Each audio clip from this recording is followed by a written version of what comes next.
My son brought his new girlfriend to Sunday dinner at my home in North Vancouver. She seemed perfect, almost too perfect.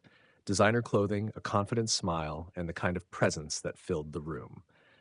Victoria Chen, a venture capitalist, 29 years old, already managing a $40 million fund. Daniel kept looking at her as if he'd won the lottery. Before we continue, please subscribe to Shattered Vengeance and let us know where you're watching from in the comments. After dessert, while Victoria was in the washroom, Daniel quietly handed me her business card. His hand was trembling. I turned it over and saw his handwriting on the back, small and rushed. Dad, something's wrong with the investment deal. Trust your instincts. Please help. I slipped the card into my pocket and kept my expression neutral as Victoria returned, talking about ski conditions at Whistler. I'm Robert Mackenzie, 68 years old. For 32 years, people knew me as a high school principal in Burnaby. What most didn't know was that I had spent the previous 25 years with the RCMP's Integrated Market Enforcement Team, investigating securities fraud, market manipulation, and financial crimes that ruined families across the country. I retired early from the force, earned my teaching certificate, and chose a quieter life. After my wife Sarah died of ovarian cancer 6 years ago, that quiet life was all I had left. Daniel is my only child, and someone was now putting him at risk. It began 3 months earlier. Daniel worked as a senior software engineer at a gaming company in Burnaby. He earned well and lived in a decent condo in New Westminster. For years, he had been working nights and weekends on a side project, a cybersecurity platform for small businesses. It wasn't flashy, but the technology was solid and had real market potential. Then he met Victoria at a tech networking event at the Vancouver Convention Center. She pursued him quickly, showing up at his office with coffee, inviting him to exclusive events, and explaining how his platform could transform small business security across Canada. Daniel was brilliant with code, but inexperienced with people. He became deeply involved very quickly. Within 6 weeks, they were dating. Within 8 weeks, she was discussing a $2 million investment in his startup. The first time he brought her to my house, I was grilling salmon on the back deck. She walked through my modest bungalow with a careful, assessing look, the same look I had seen many times during investigations, measuring value, identifying opportunity, noting vulnerability. Mr. Mackenzie, Daniel talks about you all the time, she said, accepting a glass of wine. 30 years as a high school principal, that's meaningful work, though I imagine the pension isn't exactly generous. I smiled and turned the salmon. It covers my needs. The house is paid off. I have my RRSP and my teacher's pension. I live comfortably for an older man on his own. She nodded with interest. My firm works with estate planning advisors. For someone your age, there are smart ways to maximize assets, especially with North Van property values rising. This lot alone must be close to $2 million now. Daniel quickly changed the subject, but I noticed the concern in his eyes. Over the following weeks, Victoria became a regular presence, always asking questions. How long I'd owned the house, whether I had investments beyond my pension, what my plans were for the property in the future. The questions were always framed as concern, as financial planning, as making sure Daniel would be secure someday. I'm 68. I hike the grouse grind every weekend, volunteer at the Maritime Museum, and I can still review a financial statement and identify fraud within minutes. Yet Victoria spoke about me as if I were already declining, as if I would soon become a burden Daniel would inherit. Then came that Sunday dinner and the business card with Daniel's message. After Victoria left, Daniel and I sat in my study. He looked exhausted, with dark circles under his eyes. Dad, I think I've made a serious mistake. I told him to explain everything. He described how Victoria's investment offer had changed. At first, it was $2 million for 30% equity, standard terms. Then she suggested he should show commitment by offering collateral, his condo, his RRSP. When he hesitated, she began asking about family assets, my house, my savings. She said investors want to see the founder has real risk involved, that the family believes in the vision. Daniel said, his voice unsteady. She had drafted documents giving her fund a lien on his condo and a secondary claim on my property if the company failed to meet revenue targets within 18 months. I asked what would happen if those targets weren't met. We'd lose everything, he said. My condo, your house, She'd take full control of the company. He paused. But she's been so supportive, so enthusiastic. I thought I was just being suspicious until last week. He took out his phone and opened a voice memo. I left my phone recording by accident while I was at her office. He played it. Victoria's voice was clear, speaking to someone. She described Daniel as trusting, said the platform had value, but that the real opportunity was my North Vancouver property. She outlined a plan: secure the signatures, document cognitive decline, pursue financial guardianship through Daniel, sell the property, recover funds, and declare the startup bankrupt. She referred to it as standard practice. The recording ended. Daniel was shaken. I trusted her. I thought the investment was real. I reassured him he had done the right thing by coming to me. I asked for the term sheet and reviewed it carefully. The terms were predatory, unrealistic revenue targets, clauses giving her fund control over key decisions, and a guarantee structure designed to allow asset seizure far earlier than normal legal standards would permit. This wasn't financing. It was a structured failure. He asked what to do. I told him not to sign anything, to say he needed legal review, and to give me time to make some calls. He looked uncertain. She has lawyers, resources, connections. I realized it was time to tell him the truth about my background. I explained my 25 years with the RCMP's Integrated Market Enforcement Team, over 300 investigations and multiple convictions involving complex white-collar crime. I also told him about the consulting work I'd done afterward, advising financial institutions, serving as an expert witness, and conducting private investigations. When he asked about my finances, I told him that after his mother passed away, I had reorganized my assets into a family trust. The total value was about $8 million. He was surprised. Victoria believed I was living modestly on a pension and planning to target a few million in property value, unaware of the larger financial picture. He asked why I'd never told him. I explained that his mother and I wanted him to grow up without being defined by money, without attracting the wrong attention. We had planned to tell him when he was more established. The next morning, I made my first call to Staff Sergeant Patricia Chen in the RCMP's Commercial Crime Section, someone I had trained years earlier. Robert McKenzie was back to work. I hadn't heard your voice in a decade. Please tell me you're not calling to say goodbye. Nothing that serious, Pat. I need everything you can find on Victoria Chen, 29, runs a venture capital firm called Apex Ventures out of Cole Harbor. What's the issue? She's targeting my son.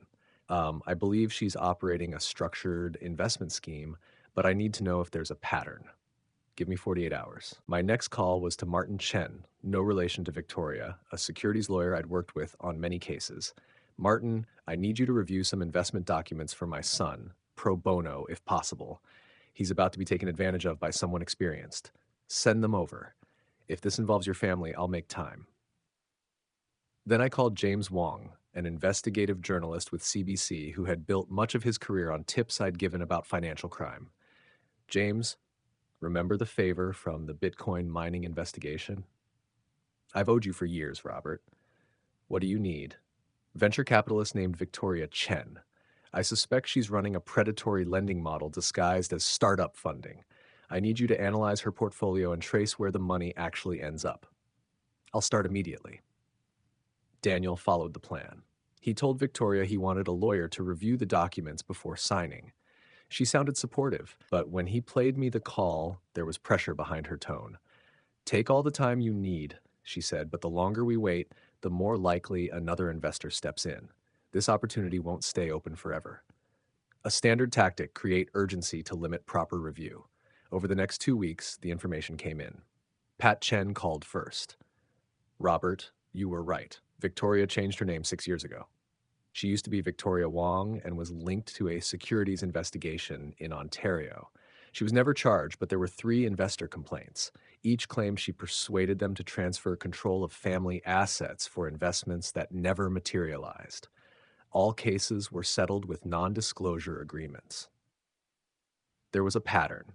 All 3 victims were young entrepreneurs with parents who owned property. She would build a personal relationship, offer funding, then structure deals that gave her access to family assets. When the businesses failed, she took everything. We estimate about $4 million gained across those cases, but we couldn't prove coordinated intent. Why no charges? Strong legal defense, business risk arguments accepted by the courts, and victims who didn't want public exposure. She stays just inside the legal boundary. Martin called next. These documents are extremely aggressive. The guarantee structure is engineered to fail. The revenue targets are unrealistic for any startup within 18 months. And the clause about cognitive evaluation and guardianship, I've never seen that in a legitimate agreement. If Daniel signs, she effectively controls both of you within a year. Can we act on it? The contract itself isn't illegal, just unconscionable. But combined with the recording Daniel captured, there may be grounds to pursue fraud. That would require involvement from the Crown. James Wong came in person with a laptop full of evidence. Apex Ventures is essentially a shell. She has registered 6 different funds over 8 years, all showing the same model. She targets young tech founders, usually men with family assets behind them. She builds personal relationships, offers funding, then creates structures that allow asset seizure when the companies fail. I found 12 companies connected to her funds. All failed within 2 years. Every founder lost personal and family property used as collateral. He showed records, homes in Toronto, Calgary, and Montreal transferred through her entities. One elderly couple in their 70s now rents a basement after losing their paid-off house when their daughter trusted Victoria's investment. Estimated total? Conservatively, $18 million over 8 years. She settles disputes early and uses NDAs to keep cases quiet. But with your son's recording, we may finally have enough to expose the operation. What do you need from us? Let her proceed. Let her push Daniel to sign. Document everything. Audio witnesses, full records. Then we move. I asked if he was suggesting we use my son as leverage. I'm suggesting we stop her from doing this to others. Daniel is protected because you understand the situation. Others don't. There are likely multiple people walking into the same arrangement right now. He was right, even if I didn't like the approach. Daniel was uneasy, but agreed. I'll do it, he said. But I need you there. You won't handle it alone. Victoria called the next day, calm and concerned. Daniel, it's been 2 weeks. Has your lawyer found any issues? He followed the script. No problems. Everything looks fine. I'm ready to sign. Can we meet tomorrow? Perfect. My office, 2 p.m., and bring your father since he's co-signing the property guarantee. We'll need his signature as well. She wanted me present. She expected someone uninformed and compliant. Her office was on the 20th floor of a glass tower in Cole Harbor with a clear view of the North Shore Mountains. The reception area was designed to project success, marble, chrome, and expensive artwork. Victoria greeted us warmly, hugged Daniel, and shook my hand with practiced reassurance. Mr. Mackenzie, I'm glad you're here. I know the details can seem complex, but this investment will secure both your futures. I kept my tone simple. I just want to support my son. I'll admit the legal language is difficult for me.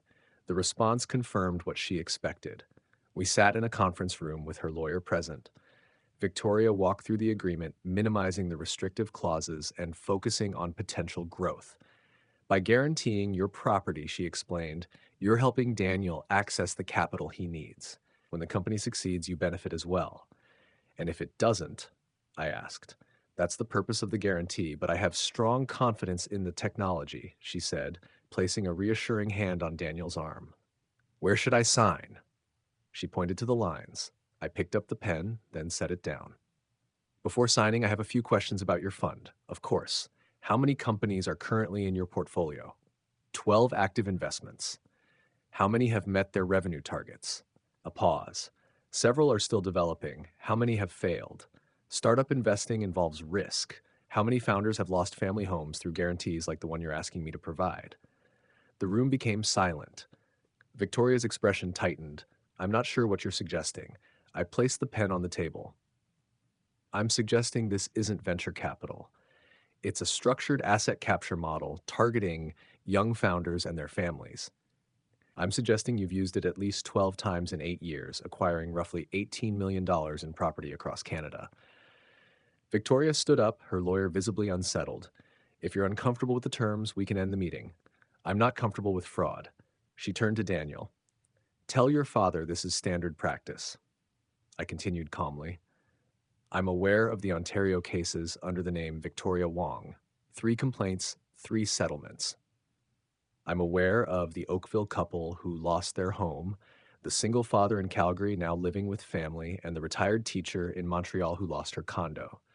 I took out my phone, opened the voice memo Daniel had recorded, and said, I have you on tape explaining your plan to document my cognitive decline and take control of my property.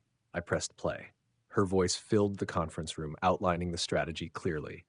The old man lives alone, no other family. Daniel will sign anything I ask. The color left her face. Here's what will happen, I said calmly. My son is withdrawing from this agreement. You will leave him alone permanently, and you should consider your next steps carefully because your operation is now under review by the RCMP's Commercial Crime Section, examined by CBC's investigative unit, and analyzed by securities lawyers who are already interested in your pattern of conduct. You can't prove anything. These are legal transactions, she replied. I introduced myself clearly. I'm Robert McKenzie. For 25 years, I served as a staff sergeant with the RCMP's Integrated Market Enforcement Team, specializing in securities fraud and investment schemes. I've investigated more than 300 cases with a 92% conviction rate. I've sent people to prison for this type of activity. I stood and adjusted my jacket. You saw a retired man living on a pension. You assumed I was an easy target. That assumption was incorrect. Daniel, let's go. Victoria reached for his arm. You're making a mistake. Your technology won't survive without my funding. Daniel stepped back. Don't contact me again. No calls, no messages, and stay away from me and my father.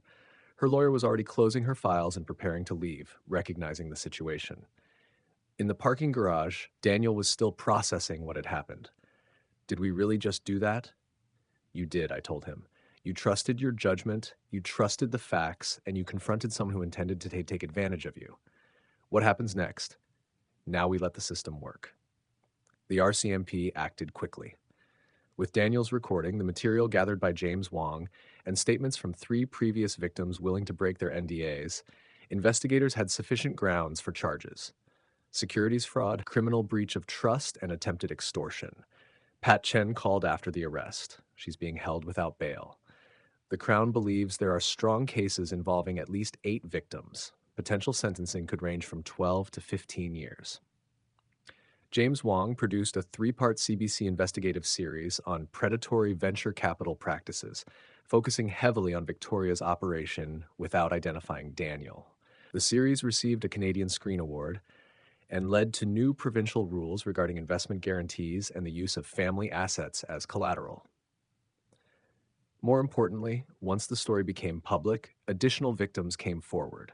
Young founders who had lost businesses, parents who had signed away homes, and families dealing with debt and long-term financial damage. The investigation expanded to include associates and related funds, becoming one of the largest white-collar cases in British Columbia. The trial took place 8 months later at the Vancouver Law Courts. Daniel testified, played the recording, and described how she had influenced his decisions.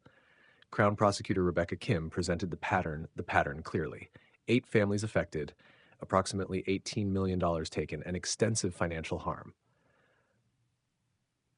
When I testified, I explained my professional background and how I recognized the structure because I had seen similar models many times. The defense attempted to portray me as a biased parent, but the Crown addressed that immediately, noting my experience testifying in more than 40 criminal trials and my recognized expertise. I was there to explain the mechanics of the scheme. The jury deliberated for 6 hours and returned guilty verdicts on all counts. During sentencing, the judge spoke directly. Ms. Chen, you deliberately targeted vulnerable individuals and their families. You misused trust, manipulated relationships, and caused significant financial and personal harm for profit. The court sentences you to 14 years in federal custody, full restitution to victims, and a lifetime prohibition from working in financial services. She was escorted out without looking at Daniel or me. Outside the courthouse, media were waiting. James Wong and his crew were there. When asked why I became involved after retirement, I answered simply, someone threatened my son. Someone assumed that age meant weakness and that retirement meant inexperience. That assumption was wrong. I hope this case sends a message to anyone operating similar schemes. There are people who recognize fraud and will act. When asked about the victims, I explained that her assets were being liquidated and properties sold to fund restitution. It wouldn't replace everything, but it was a meaningful start. More importantly, legal aid groups and the provincial government were working to establish a victim support fund for those affected by investment fraud. No one should lose their home because they trusted the wrong person. Rebecca Kim added that the case highlighted the need for stronger financial education, better investor protection, and clearer safeguards against predatory lending structures. Daniel stood beside me, steady but quieter than before. Over the following months, he focused on recovery, working with a therapist, reconnecting with friends, and rebuilding balance in his life. The experience had affected him, but it had also made him more aware and more confident in his judgment. A week after sentencing, he came to my house with takeout from our favorite Malaysian restaurant in Kerrisdale. We ate on the deck while the sun set over the mountains. He told me he had received an email from a legitimate venture capital firm in Toronto. They had reviewed his cybersecurity platform and wanted to discuss formal investment terms. "How do you feel about that?" I asked. "Nervous," he said with a smile, "but prepared. Martin is reviewing everything. I know what warning signs to watch for now, and I trust my instincts. If something feels wrong, I'll walk away." He then asked why I had really left the RCMP. I told him the truth. After 25 years of investigating financial crime, the constant exposure to deception and loss takes a toll. When his mother became ill, I realized I was spending my life solving problems for strangers while missing time with my own family. She asked me to choose work that helped people earlier, before they became victims. That's why I went into teaching. I wanted young people to understand ethics, critical thinking, and how to recognize manipulation. Did it make a difference? I can't measure it, but over 23 years, I taught hundreds of students to question information, think independently, and trust their judgment. Perhaps some avoided problems because of that. Daniel thought about it and said that Victoria once told him most people go through life waiting for direction, and that independent thinking was rare. She meant it as praise, but it reflected her strategy. She targeted people who relied on others to decide for them. And now? Now he understood he could make his own decisions. 3 months later, Daniel finalized an agreement with the Toronto firm.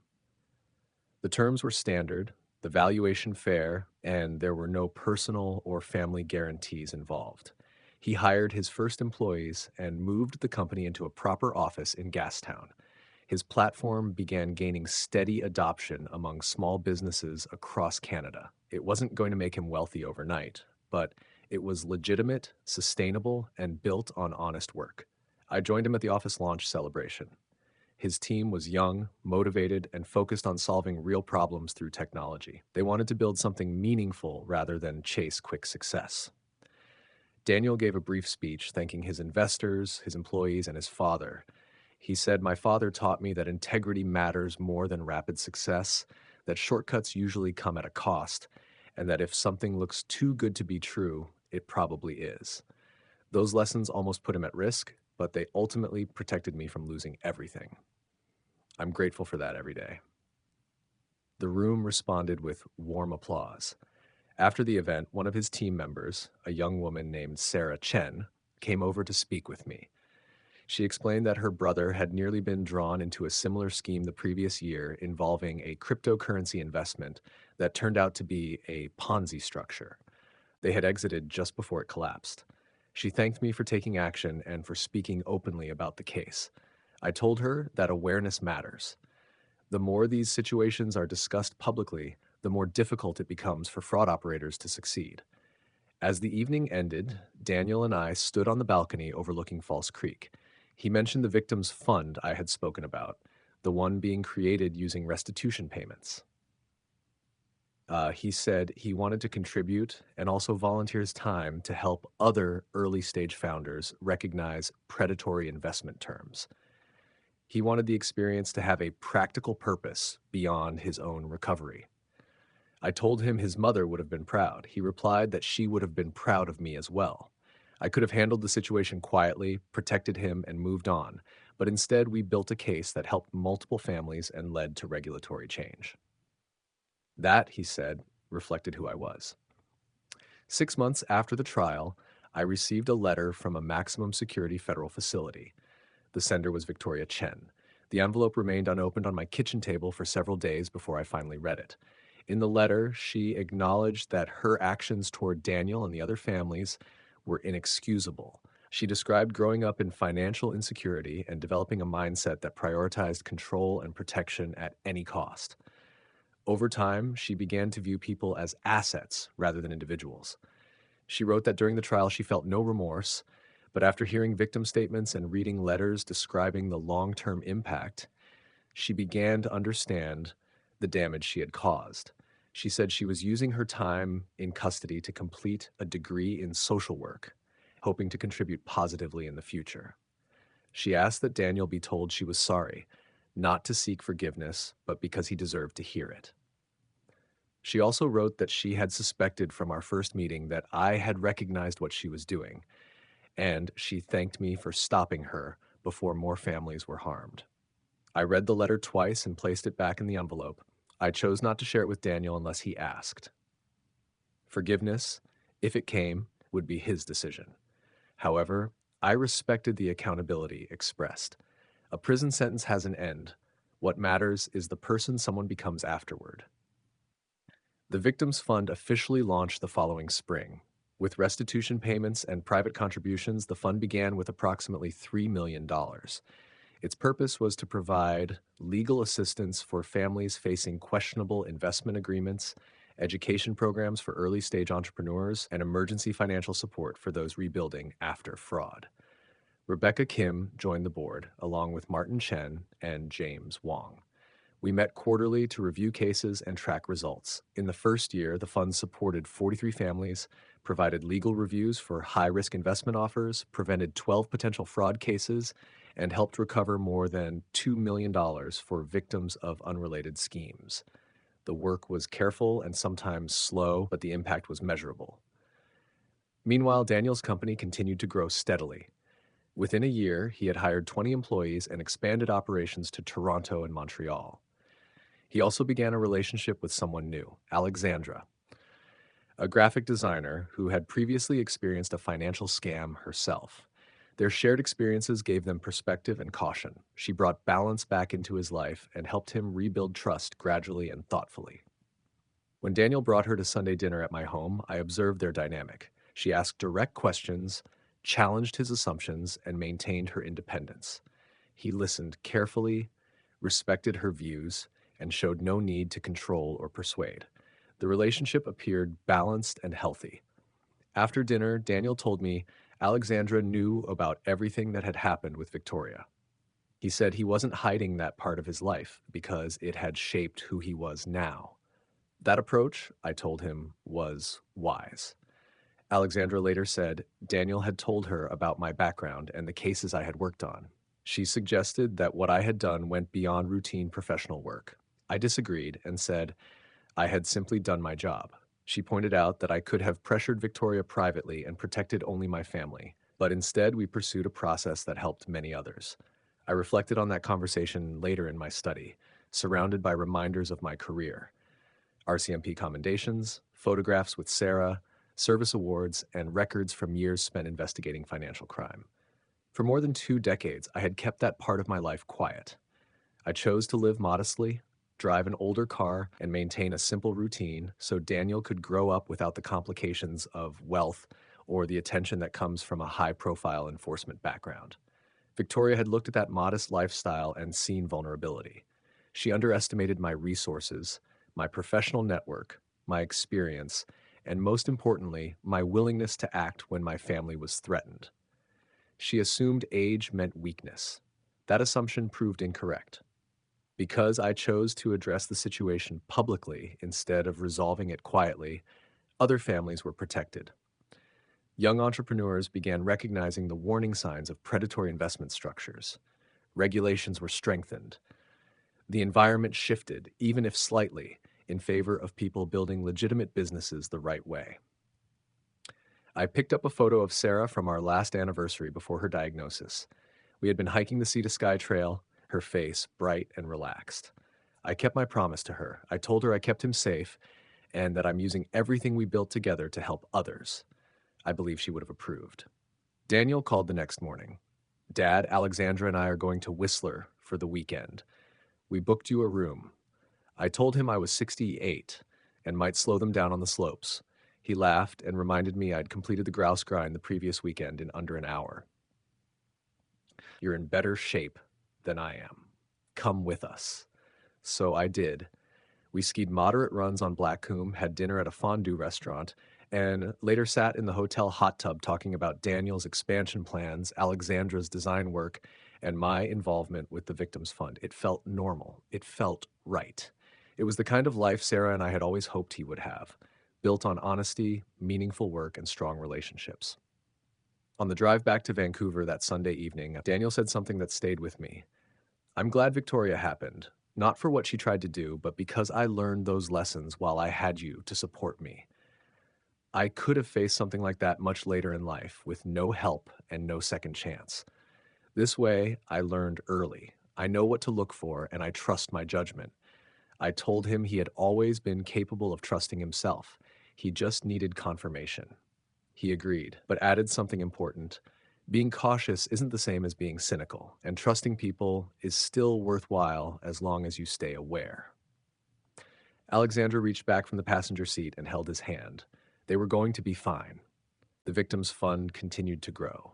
We added programs for seniors targeted by romance fraud, parents pressured financially by adult children struggling with addiction, and others vulnerable to manipulation. The demand was constant and significant, but the impact was real. One family assisted at a time, one fraud prevented, one recovery completed. I'm 70 now, 2 years after Victoria's arrest. Daniel's company is doing well and has expanded into the U.S. market. He and Alexandra became engaged last month. The proposal was simple, a quiet walk along Kitts Beach. They're planning a small wedding in the spring with close family and friends. Nothing elaborate. Sarah would have liked her very much.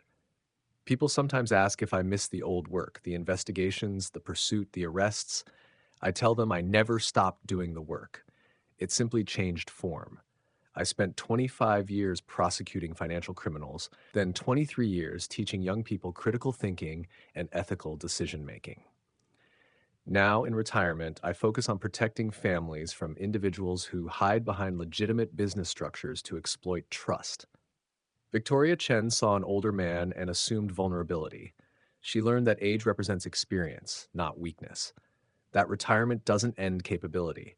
It provides the freedom to choose which battles truly matter, and that underestimating someone based on assumptions is often the fastest way to realize how wrong you are.